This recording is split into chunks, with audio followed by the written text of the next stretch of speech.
Bonjour à tous et bienvenue sur Madforge Motor. Alors aujourd'hui on va continuer sur la Manta. On va faire le capot, évidemment on a allongé notre châssis, on a allongé nos ailes et maintenant il faut allonger notre capot évidemment. Sinon on va avoir un gros souci. Alors pour réaliser ce capot il va falloir évidemment travailler le métal. Mais derrière ça, vu que de travailler le métal c'est pas forcément mon métier, c'est pas, voilà, je suis pas un expert, il va falloir rattraper les défauts. Et pour ça j'utilise des mastiques fibrés. Pour quand il y a des grosses épaisseurs à combler et après le mastic de finition. Alors je me fournis chez BVD Peinture, la boutique du carrossier. Je suis pas du tout sponsorisé, hein. C'est juste que depuis toujours tous mes projets voilà, sont peints avec leurs produits. Tout est mastiqué avec leurs produits, tout est masqué même avec leurs produits, etc. J'utilise quasiment tout chez eux parce que le rapport qualité-prix est vraiment très bon. Je vous mets le lien dans la description si ça vous intéresse de prendre des peintures. L'avantage c'est que la peinture, quelle couleur que ce soit, ce sera toujours le même prix. Hein. Le prix au litre ne change pas. Voilà. Après, il y a différents vernis, plus ou moins brillants. Il y a du mat, etc. Enfin, de toute façon, c'est un revendeur. Et il y a aussi du Predator. Alors, le Predator, c'est un peu comme le Raptor. C'est la même chose. Sauf qu'en fait, chez eux, ça s'appelle Predator. C'est la seule différence. Et c'est aussi bien, j'ai peint le dessous sous le capot de la Manta et franchement c'est vraiment magnifique. Alors niveau BMW, toujours en attente évidemment, comme je vous ai dit, ça n'arrive pas avant le 13 ou 14 mars, voire le 15, la cintreuse pour pouvoir commencer le châssis. Je vais préparer bientôt tout l'emplacement derrière pour pouvoir commencer le châssis dès que je reçois ma cintreuse. Voilà, j'ai encore quelques trucs à faire sur le marbre, faut que je débarrasse tout, faut que je fabrique le pied de la cintreuse parce qu'il était à 180 € et c'est un peu très cher pour juste un pied. Alors qu'au final c'est de l'acier si vous voulez, donc c'est réalisable, ce sera pas exceptionnellement beau visuellement, mais au moins je pourrais m'en servir. Il va falloir que je crée un emplacement au sol pour la cintreuse, et il va falloir que je commence à faire 2-3 plans. Bon, je sais déjà ce que je veux, mais le problème c'est que mon moteur il est fictif, voilà, il n'est pas réel, et il va falloir que je me fie à ce que j'ai pour commencer la réalisation du châssis. Et je suis un peu comme vous, je suis assez pressé de commencer réellement ce projet qui attend depuis quand même pas mal de temps. Mais malheureusement à chaque fois on a des soucis, on a des imprévus, et toujours un peu pareil.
On a installé le capot. Alors la première chose à faire, c'est faire l'alignement ici. Il faut qu'on ait les mêmes distances d'alignement ici et là-bas. Il faut aussi aligner le capot avec la continuité du châssis ici. Voilà. Maintenant, ce qu'il faut faire, ici ça s'écarte au fur et à mesure. Donc là c'est très simple, il va falloir rattraper ça. Alors il y a deux façons de faire. Soit on rajoute directement ici, soit on coupe et on vient du coup hop, réécarter. Alors les deux solutions sont bien. Le top du top pour que ce soit vraiment propre, ça aurait été de couper, hop, écarter. En gros il faut faire la coupure de là jusque là. Et une fois qu'on a fait cette coupure, on réécarte. Une fois qu'on a écarté, on rajoute de la matière. Alors, c'est pas forcément simple à faire. En soi, si, ça l'est, mais c'est vrai que c'est un peu chiant à faire, on va dire ça comme ça. Mais bon, Il faut le faire de toute façon, on n'a pas trop le choix. Donc voilà, donc là ce qu'on va faire, je pense qu'on va le couper plutôt que de rajouter de la matière. Je pense qu'on va plutôt couper.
Voilà un peu ce que ça donne, ben, une fois un peu formé. Alors évidemment, voilà, le métal travaille avec la chaleur. En plus j'ai du fil fourré, j'ai du 0,9, là on est sur de la plaque de tôle en 0,8. Ça chauffe, ça fait des déformations. Du coup ce qu'il va falloir faire, c'est jouer au marteau maintenant pour récupérer la différence de déformation. Mais en tout cas, déjà on a la forme complète du capot. Donc ça donne pas trop mal, capot simple. Pourquoi se compliquer la vie? Un capot simple c'est bien, ça passe partout. C'est pas trop voyant. Un avant un peu style Dodge. Voilà, ça sert à rien d'en rajouter. Là on est très bien. Maintenant je vais former le capot pour qu'il soit le plus droit possible. Évidemment il faut qu'on ait quand même des arrondis. Comme ici, voilà. Hop, une fois que je suis contre, on n'est pas trop mal. C'est très difficile de faire quelque chose de propre. Ici on voit que ça creuse. Ça a creusé ici. Alors ça c'est à cause des cloisons internes par dessous que je vais découper pour virer. Une fois que notre capot sera parfaitement droit comme on veut, et bien dessous je ferai un renfort. Ce renfort permettra de rigidifier et ben du coup toute la tôle. Une fois qu'on aura ça, on sera pas mal. Donc là ce qu'on va faire, on va meuler les soudures. On va faire ça. Hop, une fois qu'on a meulé les soudures, on va tâter du marteau, on n'a pas le choix. On va créer l'arrondi qui est censé être là ici. Pareil de l'autre côté qui s'atténue avec la pente. Et ici on va faire en sorte que ce soit droit, plat. Et après il va falloir utiliser du mastic pour récupérer les derniers défauts que j'arriverai pas évidemment à enlever. Je peux pas enlever tous les défauts. Je suis pas un expert, mais on va essayer de faire au mieux possible.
Alors voilà un petit peu les produits du coup qu'on va avoir besoin pour la BMW et pour le projet à côté. Voilà. Alors il va nous falloir évidemment pour combler les trous de la fibre. En fait ici on a du mastic fibre, mastic de finition. Ici ça va être de la colle à pare-brise et de la colle qu'on met sur les soudures qu'il y a dans les voitures. Ici on va avoir de l'après, très important avant de peindre. Et ici on a du dégraissant, il faut absolument dégraisser avant de faire le mastic, de finition, avant de faire l'après, avant de mettre la peinture et le vernis. Voilà, donc tout ça c'est ultra important. Alors déjà moi j'utilise une spatule en acier et pas en plastique. Alors pourquoi? Parce que moi je travaille tout à la suite. J'ai déjà fait 5 ou 6 passages de fibre. Si j'avais une spatule en plastique, j'aurais pas pu la nettoyer. La spatule en plastique, l'avantage c'est qu'il faut attendre que ce soit dur dessus pour pouvoir l'enlever. Ici c'est simple, hein. Je vais chercher de l'acétone, hop, et après avec une lame de cutter, je viens enlever les dépôts. Avec ça, je mets de l'acétone, ça fond, avec un cutter, ça rentre dans la matière. Donc avec ça, je peux pas le réutiliser directement après, contrairement à celui-là. Donc déjà voilà. Alors, j'utilise du coup de la fibre. J'utilise du mastic fibré. Ce mastic fibré permet de faire des épaisseurs. Ces épaisseurs, du coup, seront moins fragiles. Si on utilise un mastic non fibré très épais, il va avoir tendance à craqueler. Quand ça durcit, c'est un peu comme le béton. Si le béton est très épais, qu'il n'est pas blindé, il va craqueler. En fait, quand il va durcir, il va perdre en volume. Et puis du coup, cette perte de volume va créer soit des fissures, soit un rétrécissement complet. Là, ça va être un peu pareil. Cette matière-là, quand elle durcit, elle rétrécit pas vraiment. En plus de ça, c'est un tout petit peu élastique juste avant, du coup, le durcissement complet. Donc ça, c'est l'idéal quand vous voulez boucher des énormes trous. Donc ici, nous, sur notre capot, on n'a pas des énormes non plus à combler. On doit avoir quoi, allez, 3-4 mm. Donc on aurait pu utiliser du mastic de rebouchage. Du mastic de rebouchage, c'est du mastic standard qui n'est pas fibré et qui rebouche très bien. Mais après, au-delà d'une certaine épaisseur, d'une certaine profondeur, il vaut mieux utiliser ce mastic. Je me suis pas embêté, j'ai pris direct celui-là. Celui-là tiendra à vie, hein. Ça, c'est comme de la fibre de verre au final, ça. Voilà. Donc ici, hop, pour me servir, voilà, j'en prends beaucoup parce que j'ai beaucoup à mettre. Là déjà, le pot, j'ai utilisé plus de la moitié, j'ai presque fait tout le capot. À mon avis, avec 3/4 de pot, 2/3 de pot, je fais un capot entier. Voilà, parce qu'on a un capot non d'origine, on a un capot modifié. Le problème, c'est quand on fait des modifs et qu'on travaille pas trop les détails du métal, il va falloir combler les trous. Là, j'en ai pris pas mal, je vais encore en prendre un peu.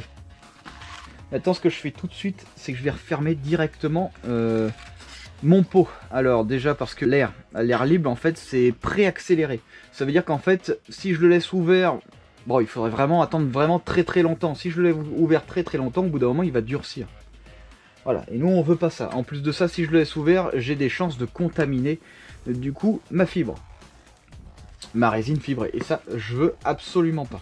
Alors maintenant, on va utiliser ce qu'on appelle un durcisseur. Ce durcisseur, pour faire le mélange, c'est une question d'habitude. En fait, à l'œil, on sait à peu près. Voilà, là je sais que j'en ai pas assez, je vais en mettre légèrement plus.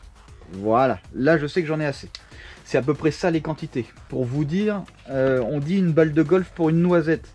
On dit pas mal de choses. Moi je pense que c'est au fur et à mesure, à force de s'en servir, on commence à comprendre comment il faut l'utiliser. En fonction des quantités. Voilà. Alors ce mélange, en fait, il peut varier. Le pourcentage est assez large d'utilisation. Tout dépend de combien de temps vous voulez que ça sèche. Si vous voulez que ça sèche vite, vous allez mettre plus de durcisseur.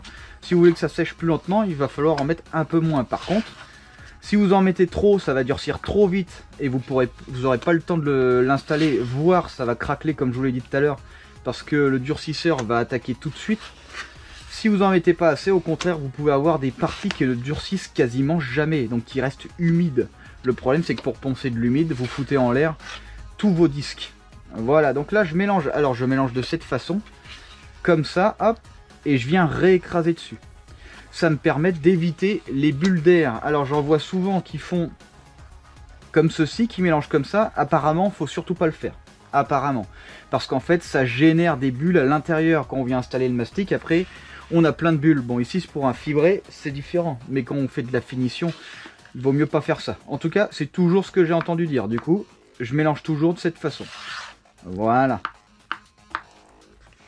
Au final, c'est très simple. Alors, il faut pas trop que je tarde, parce qu'au bout de 10 minutes, 10-15 minutes, ça va commencer à durcir. Une fois que ça commence à durcir, surtout, il faut absolument jeter votre mastic. C'est très important, sinon vous allez créer des endroits durs, des endroits mous, ça va faire des bosses, des trous, etc. Donc dès que ça commence à devenir dur, quand vous le mettez, il faut absolument arrêter tout de suite, avant de faire trop de dégâts. Maintenant, on peut l'installer.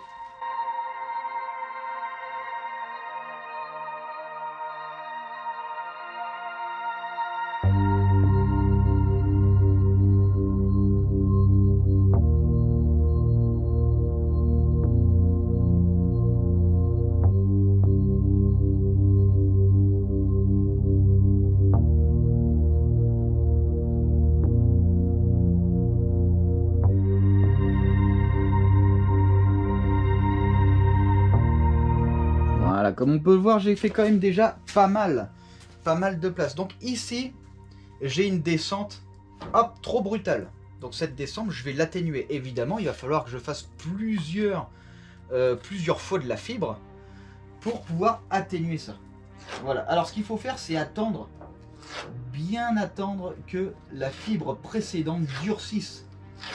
C'est quand même mieux. C'est pour éviter que ce soit mou. Bon, normalement, ça durcit quand même, hein.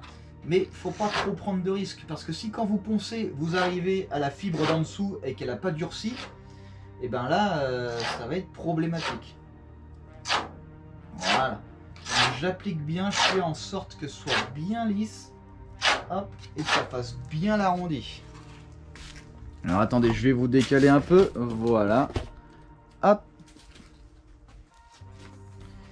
Et après, ben, je continue jusqu'à avoir exactement ce que je veux. Après, la fibre fibrée comme ça, le mastic fibré, c'est très chiant à poncer. Déjà sur le dessus, c'est souvent humide, donc en fait, vous détruisez un peu vos disques au début. Après, ça reste dur. Mais sinon, ben là, c'est indispensable, on est obligé d'utiliser ça. Contrairement au mastic de rebouchage, le mastic de rebouchage, ça va être très facile à poncer. Cette matière-là est bien plus dure à poncer. Par contre, cette matière-là, elle est plus résistante. Il y a des compromis.